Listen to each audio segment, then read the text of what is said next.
नमस्कार दोस्तों, कैसे हो आप सभी। आशा करता हूँ आप सभी कुशल होंगे। आपकी तैयारी काफ़ी बेहतर चल रही होगी। आज की हमारी थिंकर रहने वाली है मैरी वोllस्टोनक्राफ्ट, जिनका जन्म 1759 में होता है और मृत्यु इनकी जल्दी ही हो जाती है 1797 में। इनको फर्स्ट फेमिनिस्ट के रूप में भी आज हम जानते हैं। दोस्तों, आज जब हम बात करते हैं फेमिनिज्म की, नारीवाद की या फिर महिलाओं के अधिकारों की, तो हम पाते हैं कि हाँ, काफ़ी हद तक चीज़ें ठीक हैं। चाहे वो महिलाओं का व्यक्तिगत जीवन हो, चाहे फिर महिलाओं का सामाजिक जीवन हो, चाहे फिर शिक्षा के क्षेत्र में हो, चाहे फिर वो नौकरी के क्षेत्र में हो। हर फील्ड में हम देखते हैं कि महिलाएं काफ़ी बेहतर कर रही है, उनको काफ़ी अधिकार दिए गए हैं और उनकी स्थिति काफ़ी बेहतर हो चुकी है। और जब हम बात करते हैं आधुनिक युग में कि हमने कहाँ से ये प्रेरणा ली है, तो हम देखते हैं कि हमने यूरोप से, वेस्टर्न वर्ल्ड से हमने प्रेरणा ली है, जहाँ पर महिलाओं को सभी प्रकार के अधिकार दिए जाते हैं उनके जीवन पर। उनके किस प्रकार की उन्हें शिक्षा ग्रहण करनी है, किस प्रकार का उन्हें प्रोफेशन चुनना है, उनकी गृहस्थी कैसी होगी, सामाजिक जीवन कैसा होगा, पूरी तरह उनका अपने जीवन पर अधिकार होता है। और इन्हीं प्रेरणाओं से, इन्हीं चीज़ों से सभी देशों ने प्रेरणा ली है आज के समय। हम ऐसा देखते हैं। लेकिन क्या जिस यूरोप को आज हम इतना विकसित पाते हैं, जहाँ पर महिलाओं को पुरुषों के समान समझा जाता है, जहाँ पर महिलाओं को सारे अधिकार होते हैं, चाहे फिर वो तर्क, चाहे फिर वो खेलों में हो, किसी भी रूप से महिलाएं पुरुषों से कई क्षेत्रों में बेहतर कर रही है। तो क्या हमेशा से ऐसा था? तो ऐसा नहीं था। हमेशा से ऐसा नहीं था कि यूरोप में जो आज हम देखने को मिल रहा है, काफ़ी डेवलपमेंट है, महिलाओं को सभी अधिकार दिए जाते हैं, वो हमेशा से ऐसा नहीं था। एक समय यूरोप में भी ऐसा था, जहाँ पर महिलाओं को दूसरे दर्जे का मनुष्य समझा जाता था, उसे पुरुषों के अधीन समझा जाता था, महिलाओं को केवल पुरुषों के आनंद का विषय समझा जाता था।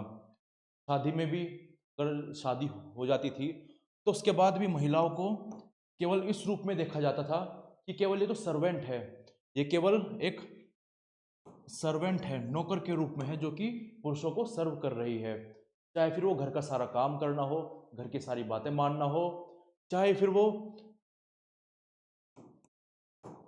पति के द्वारा उत्पीड़न किए जाने को सहन करना हो, घर की जिम्मेदारी उठाना हो, ये सारी चीज़ जो है महिलाएं किया करती थी और इनको इन्हीं योग्य समझा जाता था। ऐसा बोला जाता था, ऐसा समझा जाता था कि महिलाओं का कोई भी उद्देश्य नहीं होता, उनका जीवन का उद्देश्य यही है कि वो पुरुषों की सेवा में अपना जीवन न्यौछावर कर दे, और पुरुष अगर उत्पीड़न करता भी है तब भी उसको चुपचाप सहन कर ले। महिलाओं में कोई तर्क संगत बात करने की क्षमता नहीं होती, उसमें फिजिकल स्ट्रेंथ नहीं होती। ऐसे विचार पहले प्रचलित हुआ करते थे यूरोप में,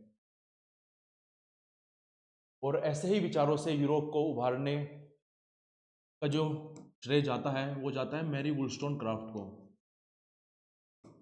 इन्होंने अपने जीवन के दौरान काफ़ी सारी ऐसी घटनाएं देखी जिन्होंने इन्हें प्रेरित किया कि ऐसा तो नहीं चलेगा। कब तक हम महिलाएं पुरुषों की अधीनता में रहेंगी, कब तक हम उनका उत्पीड़न सहन करती रहेंगी, कब तक हम अपना अर्थहीन जीवन जीती रहेंगी और उनको समर्पित रहेंगी। तो ऐसे विचार सबसे पहले यूरोप में मैरी वोllस्टोनक्राफ्ट ने आगे रखे। तो आइए देखते हैं वो क्या क्या विचार थे, वो कौन कौन सी घटनाएं थी जिन्होंने मैरी वोllस्टोनक्राफ्ट के ऐसे विचारों को आकार दिया। तो चलिए शुरू करते हैं। ये मैं हूँ शिवम सिंह और मेरा JRF क्वालिफाइड है पॉलिटिकल साइंस से। ये हमारा यूजीसी नेट पॉलिटिकल साइंस का कोर्स चल रहा है। अब तक हमने वेस्टर्न पॉलिटिकल थॉट में Aristotle, Plato, Machiavelli, Thomas Hobbes, Rousseau, John Locke को कवर कर लिया है, और आज हम मैरी वोllस्टोनक्राफ्ट को पढ़ने वाले हैं। ये हमारा पेपर वन, यूजीसी नेट का पेपर वन जो है उसकी सीरीज चल रही है, आप उसको भी देख सकते हैं। तो चलिए शुरू करते हैं। मैरी वोllस्टोनक्राफ्ट का जन्म 1759 में लंदन में हुआ था। इनका आरंभिक जीवन काफ़ी संघर्षों से गुजरा, जहाँ पर इनके पिता काफ़ी एब्यूजिव थे, काफ़ी उत्पीड़न करते थे उनकी माता का, और आर्थिक रूप से भी काफ़ी तंगी हुआ करती थी इनके परिवार को। इन्होंने टीचर के रूप में काम किया, गवर्नेंस के रूप में काम किया, और राइटर के रूप में भी इन्होंने काम किया। पर्सनल लाइफ भी, जब आगे जाकर इनका विवाह होता है या फिर संबंध बनते हैं, तब भी इनका जीवन कुछ खास बेहतर नहीं रहा। तब भी जाकर इन्होंने व्यक्तिगत जीवन में काफ़ी सारी कठिनाइयाँ देखी हैं। और जल्दी फिर इनकी 1797 में इनकी मृत्यु भी हो जाती है, जब इनकी बेटी होने वाली थी और चाइल्ड कॉम्प्लिकेशन की वजह से, चाइल्ड बर्थ कॉम्प्लिकेशन की वजह से इनकी मृत्यु हो जाती है। और यही जो संघर्ष जो ये अपने आरंभिक जीवन में देखती हैं, अपने करियर के दौरान चीज़ों को देखती हैं, समाज को देखती हैं, किस प्रकार से महिलाओं की स्थिति कितनी बेकार है, महिलाओं को कुछ भी नहीं समझा जाता, अर्थहीन उसका जीवन है, ऐसी चीज़ों को देखकर उसके विचार आकार लेते हैं। आगे जाकर जब वो पर्सनल लाइफ में भी जो संघर्ष करती है, वो व्यक्तिगत जीवन में भी जब संघर्ष करती है, तो वहाँ पर भी उनको उनके जो विचार हैं शादी संबंधित, पुरुषों संबंधित, वो आकार लेते हैं। Events that shaped Wollstonecraft's ideas. देखिए, हर व्यक्ति के जीवन में कुछ ऐसी घटनाएं आवश्यक रूप से होती हैं जिन कारणों से उनके उस व्यक्ति के सारे विचार आकार लेते हैं। ऐसा कहा भी जाता है, man is the child of his time. व्यक्ति अपने समय का शिशु होता है। वो जैसी परिस्थिति देखता है, जैसे अनुभव करता है, जैसी घटनाओं को देखता है, उसके विचार वैसे ही हो जाते हैं। उसके जीवन काल में होने वाली घटनाओं का वो केवल एक पपेट होता है। जैसी वो घटनाएं देखता है वैसे ही उसके विचार आकार लेते हैं।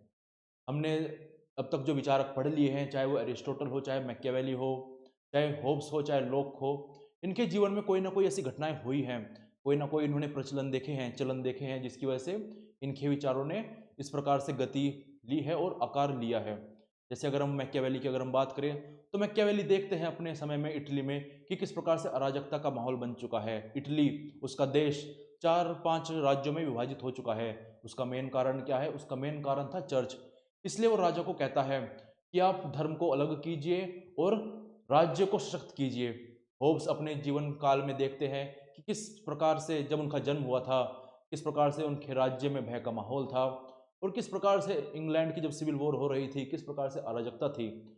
तो ऐसे में वो राजा को कहते हैं कि सारी शक्ति एक ही व्यक्ति के पास संगठित होनी चाहिए, सारे संगठन, सारी संस्थाएं उसके अधीन होनी चाहिए, कोई भी उसके आगे आवाज़ ना उठा सके। और ऐसे ही जब लोग अपने समय में देखते हैं कि कैपिटलिज्म, पूंजीवाद का उदय हो रहा है, लोग स्वतंत्रता चाहते हैं, लोग ये चाहते हैं राज्य से कि हम भी व्यापार कर सके, राज्य थोड़ा पीछे हट जाए, तो ऐसे ही विचार लोग भी आगे रखते हैं। रूसों की चाहे हम बात कर ले, जहाँ पर इनडायरेक्ट डेमोक्रेसी की लिमिटेशंस को देखते हैं किस प्रकार से इंग्लैंड के जो लोग हैं वो 5 साल में केवल एक ही बार फ्री हो पाते हैं। आवश्यकता किसकी है? डायरेक्ट डेमोक्रेसी की।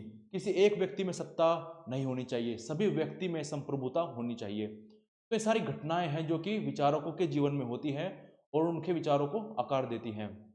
और केवल विचारक ही नहीं, कोई भी व्यक्ति हो, आप हो, मैं हूँ, कोई भी व्यक्ति हो, हमारे जीवन में कोई ना कोई ऐसी घटनाएं होती हैं, कुछ अच्छी घटनाएं, कुछ दर्दनाक घटनाएं, जिनकी वजह से हमारा पूरा जीवन का चिंतन आकार ले लेता है। इसलिए सभी व्यक्तियों के जीवन की वास्तविकता अलग होती है और ऐसा ही कुछ मैरी वोllstonecraft के साथ है। इनके जीवन में भी कुछ ऐसी घटनाएं होती हैं, कुछ ऐसी बेबसी वाली घटनाएं, कुछ दरिद्र घटनाएं, कुछ उत्पीड़न वाली घटनाएं, जिनकी वजह से इनके विचार आकार लेते हैं, जिनकी वजह से ये आगे सोचती हैं कि क्यों ऐसा हुआ, ये महिलाओं की स्थिति ऐसी क्यों है। हम जब इन घटनाओं के बारे में सुनेंगे, देखेंगे, तो हम मैरी वोllstonecraft की जगह अपना आप को रख पाएंगे और ये समझ पाएंगे कि हाँ, हम भी इस जगह होते तो शायद हमारे भी विचार ऐसे हो पाते, हमारे अंदर भी ऐसे विचार पनपते। तो चलिए शुरू करते हैं। तो सबसे पहली घटना जो मैरी वोllstonecraft देखती है वो अपने परिवार में ही देखती है। मैरी वोllstonecraft मैरी वोllstonecraft के लगभग 5-6 भाई बहन थे और मैरी वोllstonecraft दूसरे नंबर पर सबसे बड़ी लड़की थी अपने परिवार में। इनके पिता ड्रग्स लेते थे, शराबी थे, तो जाहिर सी बात है अगर ऐसा होगा तो उनके घर में माहौल अच्छा नहीं होगा। उनकी माता उनके पिता द्वारा किए गए उत्पीड़न को सहती थी और ऐसे में मैरी वोllstonecraft देखती थी कि कैसे उसकी माता जीवन पूरे दिन भर काम करती है, बच्चों को देखती है, बच्चों का लालन पोषण करती है, और फिर भी ये जो व्यक्ति है, ये जो इनके पिता है, वो ड्रग्स लेते हैं और ड्रिंक करते हैं, जिसकी वजह से उनकी माता को उत्पीड़न सहना पड़ता है। और आगे वो ये भी देखती है कि उस इस उत्पीड़न का कारण क्या है, इस उत्पीड़न का कारण यही है कि जो व्यक्ति है, जो इनके पिता हैं, वो कमाकर लाते हैं, कमाकर लाते हैं और इनको थोड़ा बहुत ज्ञान है समाज का, इस कारण से वो घर को डोमिनेट करते हैं और अपनी वाइफ को, मैरी वुllstonecraft की माता को माता को उत्पीड़न करते हैं।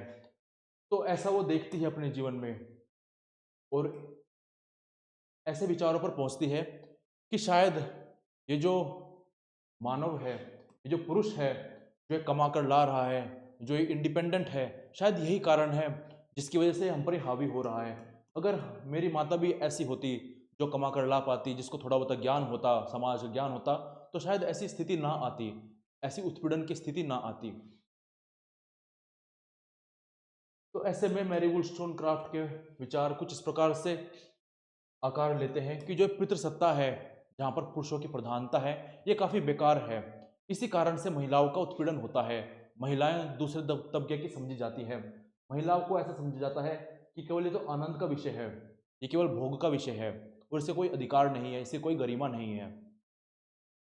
और ऐसे विचारों को मजबूती तब मिलती है जब इनकी बड़ी बहन की शादी हो जाती है और इनकी बड़ी बहन भी ऐसे घराने में शादी होती है इनकी बड़ी बहन की, जहाँ पर इनका उत्पीड़न हो रहा होता है और ऐसे में ना ही कोई कानून इनकी सिस्टर की मदद के लिए आते हैं। तो ऐसे में वो क्या करती है, ऐसे में वुllstonecraft अपनी सिस्टर की सहायता करती है ऐसे संबंधों से बाहर आने में। तो ऐसे में मैरी वुllstonecraft के जो विचार थे पितृसत्ता के विरोध, वो और ज़्यादा सख्त हो जाते हैं और ज़्यादा मजबूत हो जाते हैं। जहाँ पर वो देखती है कि जो लीगल राइट्स हैं वो केवल पुरुषों के लिए हैं, जो कानून है, राज्य के जो सारे कानून हैं वो पुरुषों के लिए है, महिलाओं के लिए कोई भी कानून नहीं है। महिलाओं का उत्पीड़न हो रहा है और राज्य खड़ा होकर देख रहा है।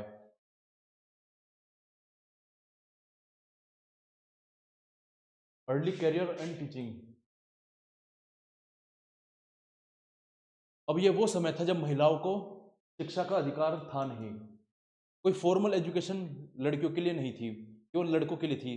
तो ऐसे में मैरी वुllstonecraft अपने भाइयों को देखती है कि उनको पढ़ने का मौका दिया जा रहा है, लेकिन मैरी वुllstonecraft को नहीं दिया जा रहा है।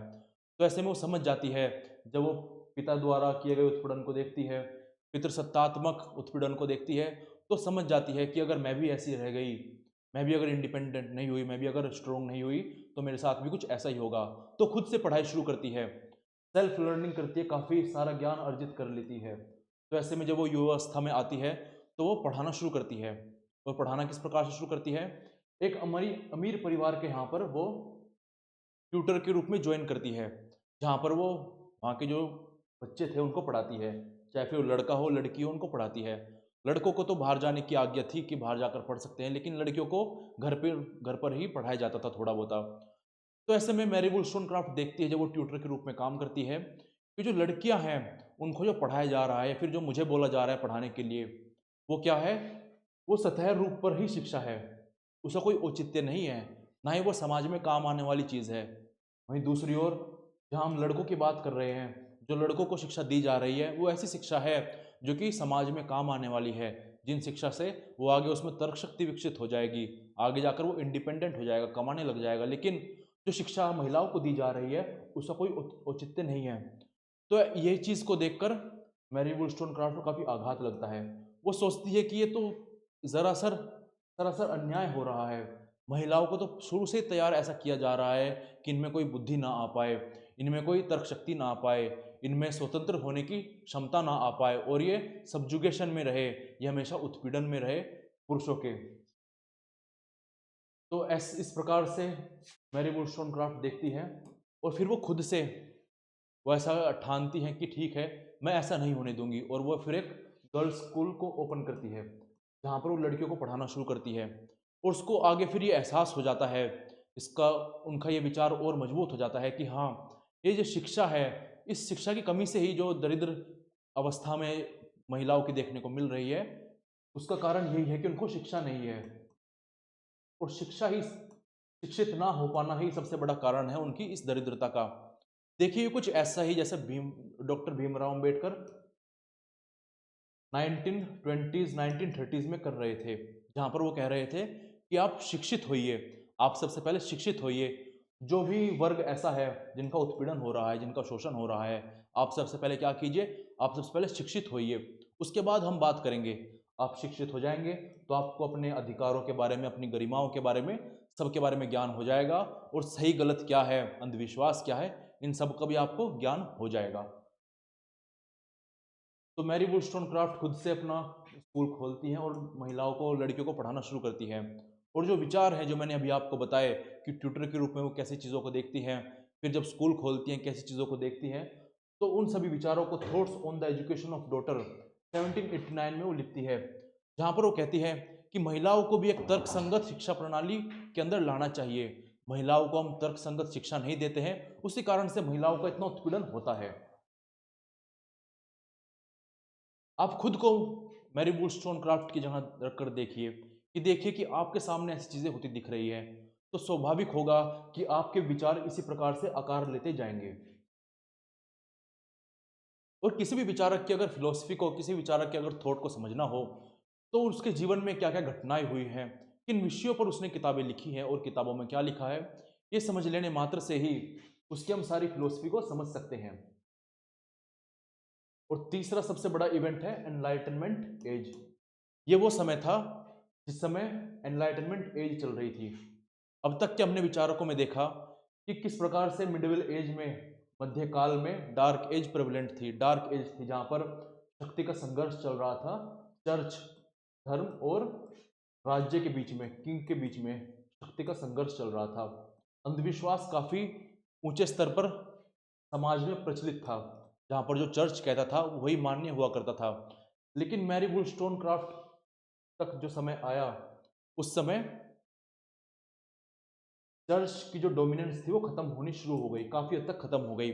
सभी और ये बातें होने लगी कि जो भी हम आर्ग्यूमेंट रखें, जो भी हम चीजें सामने रखें, वो तर्क पर आधारित होनी चाहिए, रीजन पर आधारित होनी चाहिए, व्यक्तियों को स्वतंत्रता होनी चाहिए, और मानव प्रगति की बात की जानी चाहिए। तो ऐसे में मैरी वुllstonecraft भी इस मोमेंट को देख रही थी कि किस प्रकार से तर्क को आगे रखा जा रहा है, स्वतंत्रता को आगे रखा जा रहा है, और मानव के प्रगति को आगे रखा जा रहा है। लेकिन वो इस बात को भी देख रही थी कि जो सारी बात की जा रही है, चाहे फिर वो जॉन लॉक कर रहे हो, नेचुरल राइट्स की बात कर रहे हो, लाइफ, लिबर्टी, प्रॉपर्टी की बात कर रहे हो, वो सारी किस संदर्भ में है, वो पुरुषों के संदर्भ में है। केवल पुरुषों को ही तर्कसंगत बातें करने का अधिकार दिया गया, स्वतंत्रता का अधिकार दिया गया। जो समृद्धि की बात की गई, जो प्रगति की बात की, वो पुरुषों की बात की गई, महिलाओं को तो कहीं जिक्र ही नहीं आया। और ये भी एक कारण था जिसकी वजह से मैरी वुllstonecraft अपने विचारों को आगे रखती है। ये सोचती है कि कैसे ये ऐसा क्यों हो रहा है कि महिलाओं को सभी प्रकार के प्रगतिपूर्ण कार्यों से दूर रखा जा रहा है, सभी प्रकार की शिक्षाओं से, स्वतंत्रताओं से दूर रखा जा रहा है। तो ऐसे में फिर से पाती है कि हाँ, वो शिक्षा ही है, शिक्षा की कमी ही है स्त्रियों में, जिसकी वजह से ये सब चीज़ें हो रही है।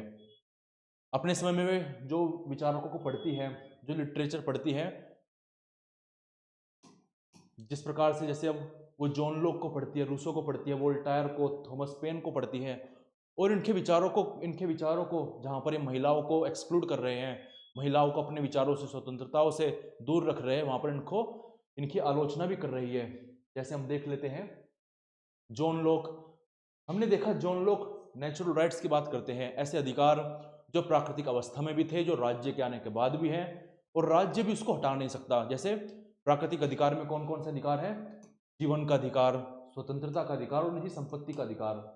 लेकिन मैरी वुllstonecraft पाती है कि जो ये महाशय बात कर रहे हैं जीवन के अधिकार की, स्वतंत्रता के अधिकार की, निजी संपत्ति के अधिकार की, ये तो केवल पुरुषों की बात कर रहे हैं, महिलाओं की तो बात इन्होंने कहीं पर की ही नहीं। इनके विचारों से केवल पुरुषों को ही लाभ पहुंच रहा है, पुरुषों की प्रगति की बात राज्य कर रहा है, लेकिन महिलाओं को क्या? महिलाओं तो अब भी उत्पीड़ित हो रही है, महिलाओं को तो अब भी आनंद का विषय समझा जा रहा है कि वो घर पर काम करेगी, पुरुषों की सेवा करेगी। तो ऐसे में महिला के अधिकारों की बात करने के लिए मैरी वुllstonecraft आगे आती है। ये वकालत करती है कि आप महिलाओं को भी इसमें शामिल कीजिए, आपने महिलाओं को इतना अलग क्यों रखा हुआ है। आगे फिर जब रूसो आते हैं, रूसो अपनी बुक सोशल कॉन्ट्रैक्ट लिखते हैं, ऑन एजुकेशन लिखते हैं, उसमें वो महिलाओं के बारे में तो बात करते ही नहीं है, महिलाओं को नागरिकता से दूर रखते हैं। अपनी एजुकेशन की जो बुक है उनमें महिलाओं के एजुकेशन की बात करते ही नहीं है, महिलाओं को केवल आनंद का विषय कहते हैं कि केवल वो तो मैन को प्लेजर देने के लिए है, वुमेन जो है मैन को प्लेजर देने के लिए है, ऐसी बातें रूसो कहते हैं। अब देखिए जब मैरी वुllstonecraft ऐसी बातों को सुनती है तो उनका खून खोल जाता है कि ऐसे कैसे बोल सकते हो आप, ऐसे कैसे आप महिलाओं को इतना बेकार समझ सकते हो। तो इसलिए वो रूसो को भी क्रिटिसाइज करती है।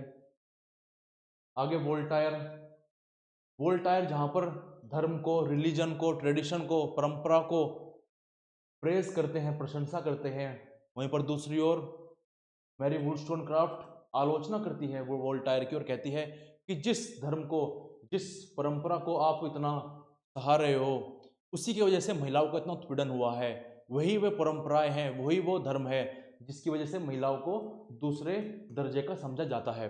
इस रूप में भी वोल्टायर को क्रिटिसाइज करती है वो। और थॉमस पेन, थॉमस पेन के उस समय रिवोल्यूशनरी विचार थे। वो इस बात में विश्वास रखते थे कि हाँ, पुरुष और महिला दोनों ही समान होनी चाहिए, दोनों में समान तर्कसंगत बातें करने की क्षमता होती है। और इन बातों से भी मैरी वुllstonecraft काफ़ी प्रभावित थी, जिससे आगे वो जेंडर इक्वेलिटी की बातें रखती हैं। तो इस प्रकार से हमने मेजर इवेंट्स को देख लिया जिनकी वजह से मैरी वुllstonecraft के विचारों को आकार मिला।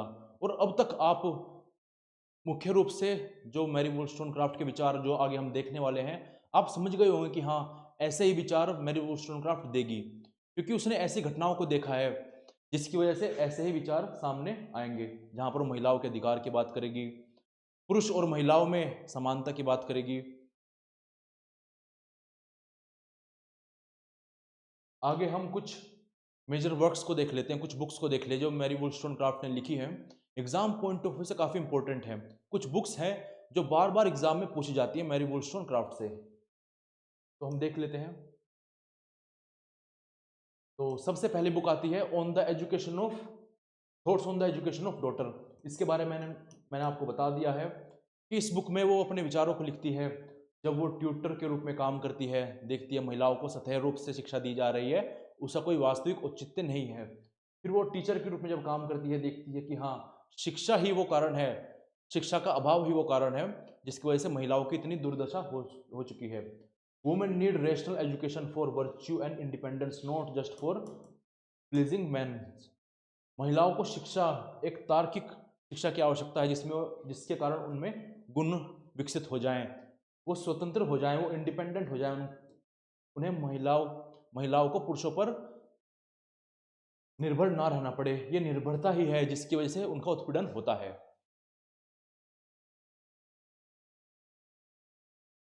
आगे, vindication of rights of man. काफी स्टूडेंट्स को यही लगता है कि मैरी वुllstonecraft ने केवल एक बुक लिखी है vindication of rights of women, तो ऐसा नहीं है।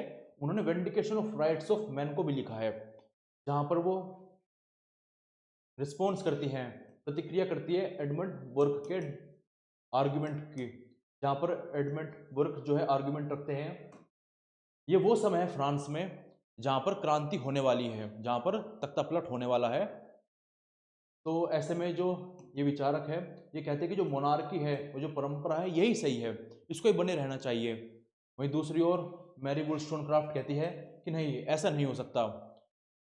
ये जो एरिस्टोक्रेसी, जो हम राजतंत्र जो हम देख रहे हैं, मोनार्की जो हम देख रहे हैं, इसके कारण क्या हो रहा है, जो लोगों के अधिकार हैं वो हनन हो रहे हैं। होना क्या चाहिए, सभी को समान अधिकार मिलने चाहिए, चाहे महिला हो चाहे पुरुष हो, सबको समान अधिकार मिलने चाहिए। तो ऐसे में जो फ्रेंच रेवोल्यूशन है उसको डिफेंड करती है मैरी वुllstonecraft 1790 में। इस समय फ्रेंच रेवोल्यूशन चल रहा है, हालांकि बाद में आकर क्रिटिसाइज भी करती हैं। क्रिटिसाइज क्यों करती है, क्योंकि ये तो सोचती हैं कि काफ़ी अच्छा रिवोल्यूशन आने वाला है, सबको समान अधिकार मिलेगा। लेकिन क्या होता है, काफ़ी वोयलेंस हो जाता है, काफ़ी मारकाट हो जाती है फ्रेंच रेवोल्यूशन के दौरान, और जो अधिकार मिलते हैं आगे जाकर वो पुरुषों को ही मिलते हैं। और फिर मैरी मैरी वुllstonecraft फिर से सोचती है कि ये क्या हो गया, मतलब हम तो सोच रहे थे कि सबको अधिकार मिलेंगे, ये तो पुरुषों को अधिकार देकर बैठ गई, इन्होंने फिर से महिलाओं को अलग कर दिया।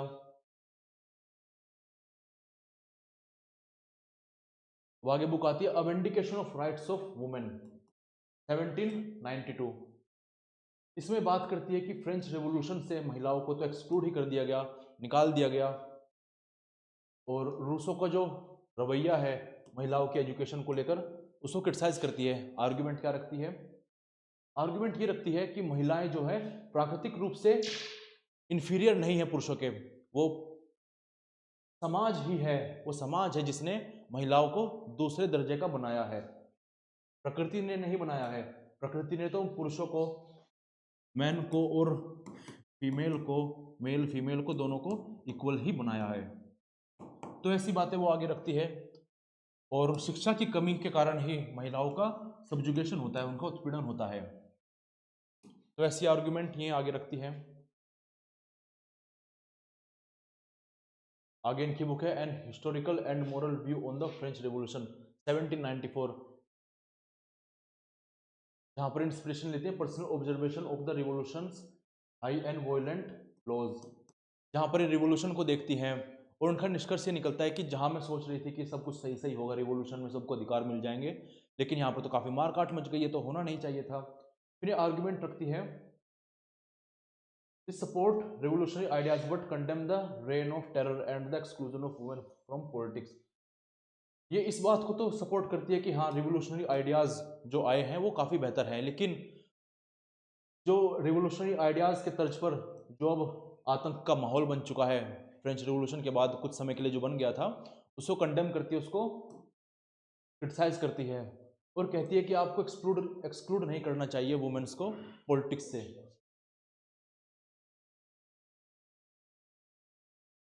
आगे हम मैरी वुllstonecraft के फिलोसफिकल कंट्रीब्यूशन को देख लेते हैं, उनके विचार क्या क्या हैं उनको देख लेते हैं। तो सबसे पहला है feminism and women's right. Women's inferiority is not natural but result of lack of education and opportunity.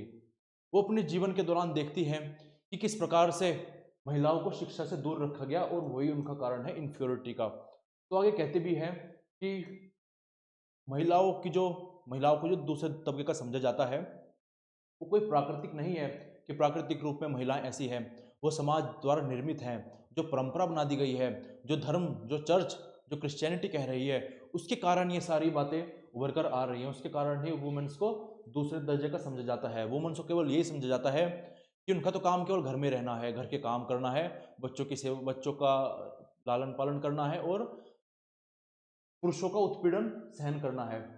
तो आगे कहती है कि सब क्यों हो रहा है? ये शिक्षा की कमी से हो रहा है। महिलाओं को शिक्षा से दूर रखा गया, उनको अवसरों से दूर रखा गया शिक्षाओं के, इसलिए हो रहा है। वो आर्ग्यूमेंट क्या रखती है कि पुरुषों में और महिलाओं में समान रूप से तर्क रखने की क्षमता होती है। Equal education is essential for women's independence. और महिलाओं को भी बराबर की शिक्षा देनी चाहिए जिससे वो इंडिपेंडेंट हो जाए। इंडिपेंडेंट होगी तो कोई किसी भी व्यक्ति पर वो निर्भर नहीं रहेंगी और उनका उत्पीड़न भी नहीं होगा। Marriage should be based on friendship and not on dominance. वो देखती है अपने समय में कि किस प्रकार से महिलाओं को क्या हो रहा है शादी के दौरान। शादी में पुरुष डोमिनेट कर रहा है और महिलाएं उत्पीड़न को सहन कर रही है। तो वो अपने जब माता को देखती हैं और जब अपने वैवाहिक जीवन को देखती हैं, फिर आगे जाकर पुरुषों के जब साथ उनका संबंध बनता है उनको देखती हैं, तो पाती है कि जो मैरिज इंस्टीट्यूशन है ये खुद उत्पीड़न कर रहा है। और क्यों कर रहा है? क्योंकि यहाँ पर आकर महिला जो है पुरुषों पर निर्भर हो जाती है। तो कहती है कि जो शादी विवाह हो रहे हैं ये ऐसे नहीं होना चाहिए कि महिलाएं सेवा करेंगी पुरुषों की, जो काफ़ी बार आज भी हम देखते ही हैं अपने भारतीय समाज में। तो ऐसा नहीं होना चाहिए। क्या होना चाहिए? पुरुष और महिला में मित्रता होनी चाहिए। उनका जो शादी का संबंध है वो मित्रता पूर्वक होना चाहिए, ना कि ऐसा हो कि पुरुष जो है वो हुक्म चला रहा है महिलाओं पर। ऐसा नहीं होना चाहिए। ऐसी बातें मैरी वुllstonecraft कहती है और यहीं से फिर आधारशिला बन जाती है जो मॉडर्न फेमिनिज्म हम देखने को मिलता है, जो आगे आकर 3-4 वेव आती हैं फेमिनिज्म की, जिसमें अलग अलग वेव्स में अलग अलग अधिकारों की बात की जाती है। तो उनकी आधारशिला यहीं पर रखी जाती है जहाँ पर महिलाओं को पुरुषों के समान समझने की बात मैरी वुllstonecraft करती है। शादी को एक फ्रेंडशिप के रूप में रखने की बात करती है। महिलाओं को शिक्षा की बात करती है जिससे वे इंडिपेंडेंट हो जाएं। इसलिए आप देखते भी होंगे, अगर आपने फेमिनिज्म को पढ़ा होगा तो फर्स्ट वेव में यही बातें की जाती हैं कि शिक्षाओं का अधिकार, सिटीजनशिप का अधिकार।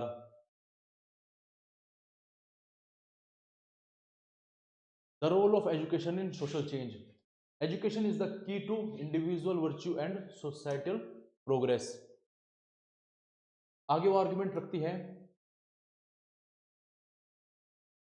कि अगर शिक्षा का काफी बड़ा रोल है। अगर आप शिक्षित हो तो आपको फ्रीडम नहीं होगा, क्योंकि आप में समझ आ जाएगी। जो आप अंधविश्वासों से घिरे हुए हो कि पुरुषों की अधीनता में ही आपका अर्थ है, ऐसी जो बात प्रचलित कर दी गई है, उनसे आप बच पाओगे।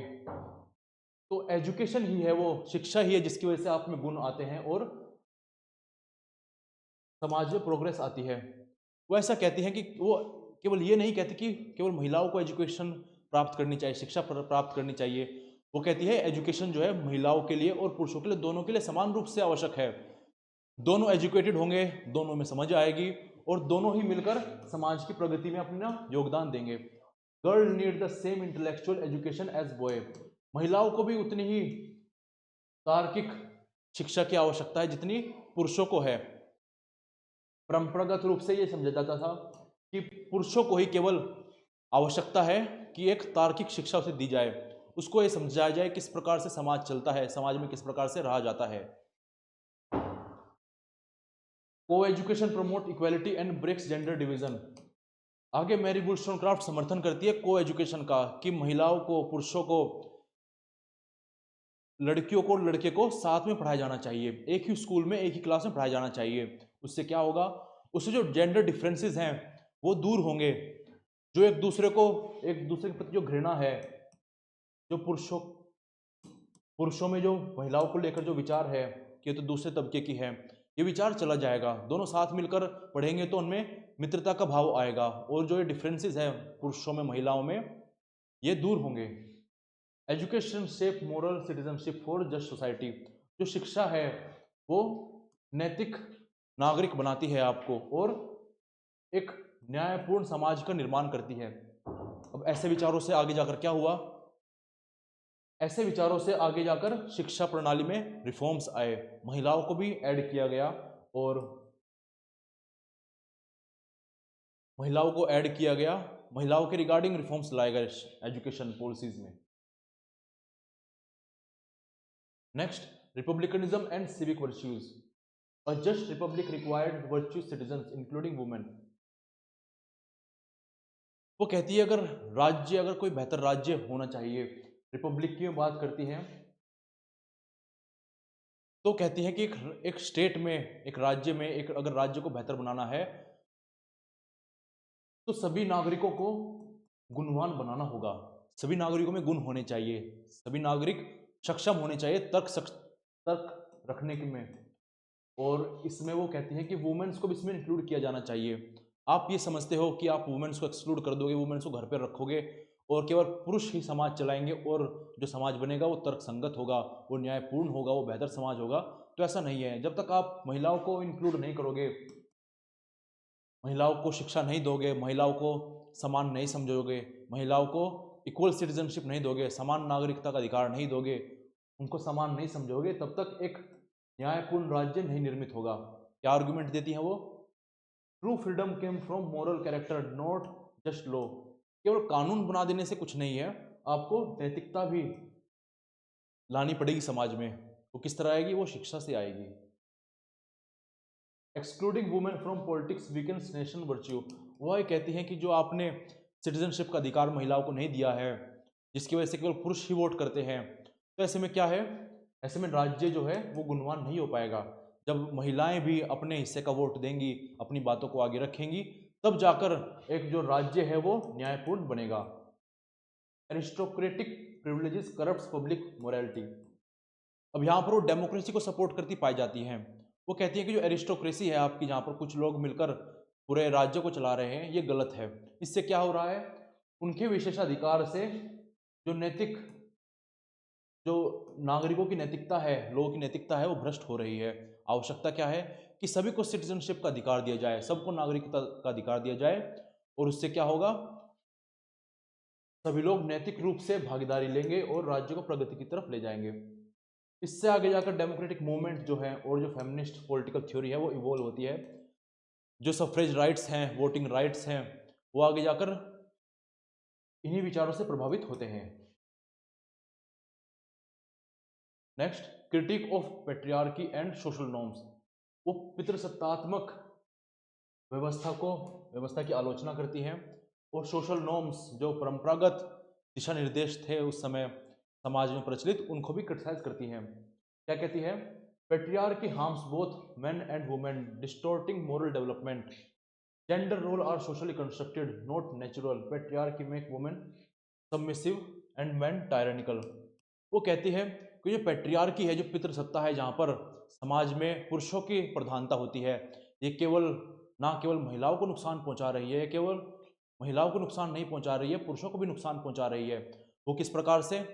वो इस प्रकार से, जब पुरुष महिलाओं के ऊपर हक जमा रहा है, उस पर अधिकार जमा रहा है, डोमिनेट कर रहा है, तो ऐसे में वुमेन्स का, महिलाओं का उत्पीड़न तो हो रहा है।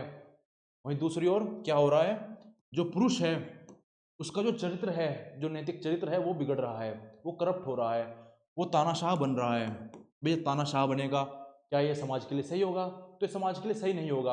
आवश्यकता क्या है?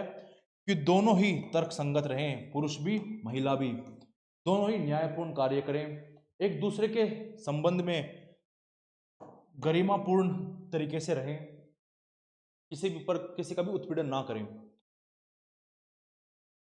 और वो कहती है जो जेंडर रोल आपने बना दिया है कि पुरुष जो है बाहर जाकर काम करेंगे, घर को चलाएंगे, घर का प्रधान होगा वो, और महिलाएं क्या करेंगी? दिन भर खाना बनाएंगी, बर्तन साफ करेंगी और बच्चों को पालेंगी, और फिर आकर जब शाम को पति आएगा तो उसके उत्पीड़न को भी झेलेगी। तो ये सब क्या है? और महिला जो है पति परमेश्वर को देखेगी। ये सब क्या है? ये सब क्या है? सोसाइटी के द्वारा निर्मित निर्देश हैं, ये कोई प्राकृतिक नहीं है। ये समाज ने सिखाए हैं, धर्म ने सिखाए हैं, ये चर्च सिखा रहा है, तो इनको नकारना चाहिए। प्राकृतिक क्या है? प्राकृतिक ये है कि पुरुष और महिला दोनों समान हैं, दोनों को समान अधिकार मिलने चाहिए, दोनों में समान रूप से तर्क शक्ति रखने की क्षमता है। Patriarchy make women submissive and men tyrannical. पितृसत्ता से क्या होता है? महिलाओं का उत्पीड़न होता है, इन्हें दूसरे तबके का समझा जाता है, और पुरुष जो है वो टायरेनिकल, अत्याचारी बन जाता है। तो पेट्रियार्की नहीं होगी तो पुरुष भी अत्याचारी नहीं बनेगा और महिलाओं को भी सब्जुगेशन नहीं होगा। Next, equality and natural rights. आगे वो आर्ग्यूमेंट रखती है कि महिलाओं को भी natural rights, right to life, liberty and property मिलनी चाहिए, जिस प्रकार से पुरुषों को मिली है, जिस प्रकार से जॉन लॉक आर्ग्यूमेंट रखते हैं। तो मैरी वोllstonecraft कहते हैं कि ये जो अधिकार है महिलाओं को भी मिलने चाहिए। आप ऐसे कैसे उन्हें अलग रख सकते हो? Both men and women possess reason and moral capacity. Denying women right corrupt social and political system. Justice requires equal political education and civil rights. ठीक है, दोनों को समान रूप से समझा जाना चाहिए। वुमेन्स को अगर अधिकार नहीं दिए जाएंगे तो समाज करप्ट हो जाएगा। ऐसी बातें वो आगे रखती हैं। आगे वो बात करती है लिबर्टी एंड मोरल ऑटोनॉमी की। True liberty means developing reason and moral virtue. Real freedom came from intellectual and moral growth. Women's freedom must extend to private life. इस प्रकार से वो महिलाओं के जीवन में स्वतंत्रता की बात करती है, उनमें इंडिपेंडेंस की बात करती है, उनको वर्चुअस बनाने के उद्देश्य से ये बातें कहती हैं। अब ठीक है, अब तक हमने उनकी फिलॉसफी को देखा है। देखिए, ये था प्रारंभिक दिनों का। हम देखते हैं आज के समय जो हम अधिकार देखते हैं महिलाओं को, कितने प्रकार के अधिकार मिले हैं। इतने अधिकार तो मैरी वोllstonecraft भी नहीं कह रही है ना। काफ़ी प्रकार के अधिकार आज महिलाओं को हैं। हर एक रूप से महिलाओं को इक्वल समझा जाता है, पुरुषों के समान समझा जाता है। लेकिन अगर हम बात करें मैरी वोllstonecraft की, तो मैरी वोllstonecraft के संदर्भ में इतनी सारी चीज़ें हमें नहीं देखने को मिलती हैं। कौन कौन सी चीज़ें नहीं देखने को मिलती हैं? जैसे क्लास वाइज। अब देखिए, प्रारंभिक समय है, कोई भी कानून जब बनता है, कोई भी विचार जब सामने आता है, तो उसका इवोल्यूशन होता है, वो इवोल्यूशन होता है और बेहतर बनता जाता है। तो ये समय है शुरुआती दिनों का। तो जाहिर सी बात है, जो मैरी वोllstonecraft के विचार हैं उनमें काफ़ी सारी खामियां भी होंगी। वो खामियां किस प्रकार से हैं उन्हें हम देख लेते हैं। जैसे class wise, focused mainly on middle class women और लुकिंग वर्किंग क्लास स्ट्रगल्स। अब जो मैरी वोllstonecraft है अपने जीवन के दौरान केवल मिडिल क्लास वुमेन्स पर ही फोकस कर रही है, और वो क्यों कर रही हैं? क्योंकि उन्होंने केवल मिडिल क्लास वुमेन होने के नाते ही चीज़ों को देखा है। उनको लगता था कि शायद मिडिल क्लास जो वुमेन है उनको ही ज़्यादा खतरा है, वही ज़्यादा उत्पीड़न में है। जबकि आगे हम जाकर देखते हैं, अगर आपने फेमिनिज्म के बारे में पढ़ा होगा, कि जो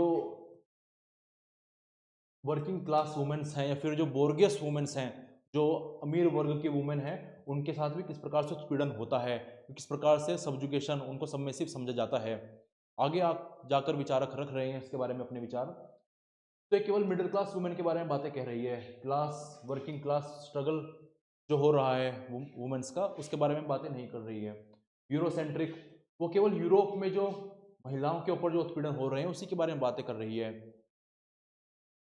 नस्ल भेद के आधार पर जो महिलाओं के साथ उत्पीड़न हो रहा है, कोलोनियलिज्म जहाँ पर है वहाँ पर किस प्रकार से उत्पीड़न हो रहा है, उन सब बातों पर ये विचार नहीं रख रही है, क्योंकि इनको पता ही नहीं है। आरंभिक दिन है, अपने जो इनके विचार है वही आगे रख रही है, अभी पूरी कम्युनिटी, पूरी वेव नहीं बनी है। Gender role contradictions sometime reinforce traditional moral expectations for women's. अब देखिए ये किस समाज से निकल कर आ रही है? उस समाज से निकल कर आ रही है जिस समाज में महिलाओं को ये समझा जाता था कि महिलाओं का जो काम है घर पर रहना ही है, उनका जॉब करना नहीं है। तो इनके जीवन पर भी उन विचारों का प्रभाव देखने को मिलता है। कभी कभी ये इस प्रकार से बातें करती है, जो ट्रेडिशनल परंपरागत विचार हैं सोसाइटी के, वो रिफ्लेक्ट करने लग जाते हैं इनके विचारों में।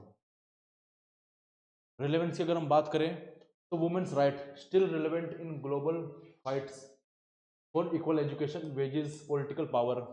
आज के समय भी हम देखते हैं कि महिलाओं के अधिकार की बात जोर शोर से होती है। काफ़ी सारे क्षेत्र ऐसे हैं, काफ़ी सारी कंट्रीज ऐसी हैं, काफ़ी सारे वर्ग ऐसे हैं जहाँ पर अब भी महिलाओं को उचित रूप से अधिकार नहीं मिले हैं। तो इनकी बातें आज भी प्रेरित करती हैं समाज को कि समान रूप से शिक्षा का अधिकार दिया जाए महिलाओं को, उनको जो तनख्वाह मिलती है, वेजेस मिलते हैं, वो समान रूप से मिले, राजनीतिक अधिकार उन्हें समान रूप से मिले। Intersectional feminism, modern feminism build on her work by including race, class and sexuality. अब मैंने आपको बताया कि जब मैरी वुllstonecraft बात करें तो प्रारंभिक दिन है, लेकिन आगे जाकर इन्हीं का जो काम है, इन्हीं के कार्यों से जो नस्ल भेद होता है महिलाओं के साथ उस पर भी काम किया गया, जो वर्ग संबंधित भेद होता है उस पर भी काम किया गया, और जो सेक्सुअलिटी संबंधित भेद होता है उस पर भी काम किया गया आने वाले विचारों के द्वारा। और उसके बाद हम देख लेते हैं structural operation. Her analysis helps explaining contemporary issues like domestic violence and gender पे गैप। जो आज के समय हम डोमेस्टिक वायलेंस देखते हैं, घरेलू हिंसा देखते हैं, काफ़ी कम हो गई है, लेकिन उसको एड्रेस करने में भी इनके विचार जो हैं काफ़ी प्रभावी साबित हुए हैं। तो इस प्रकार से हमने मैरी वुllstonecraft की पूरी फिलॉसफी को देख लिया है। आशा करता हूँ आपको मैरी वुllstonecraft के विचार काफ़ी बेहतर तरीके से समझ में आ गए होंगे। आपको मैरी वुllstonecraft के विचारों को जीने का मौका मिला होगा, है ना? जैसे मैं आपको उनके इवेंट्स के बारे में बताया, उनके जीवन काल के बारे में मैंने आपको बताया। ये हमारा यूजीसी नेट पॉलिटिकल साइंस का कोर्स है, आप वीडियोस देख सकते हैं यूट्यूब पर। हमने Aristotle, Plato, Machiavelli, Thomas Hobbes, John Locke और रूसो को कवर किया है। आप जाकर उनको देखिए और अपनी तैयारी को और बेहतर बनाइए। बाकी learn history by Chauhan app है प्ले स्टोर पर, जहाँ पर आप जाकर और वीडियोस को देख सकते हैं। पेपर 1 के रिगार्डिंग भी वीडियोस वहाँ पर हैं, और पूरी सीरीज चल रही है पेपर 2 के रिगार्डिंग पॉलिटिकल साइंस की, आप जाकर एक्सप्लोर कर सकते हैं।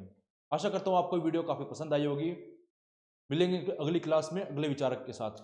धन्यवाद।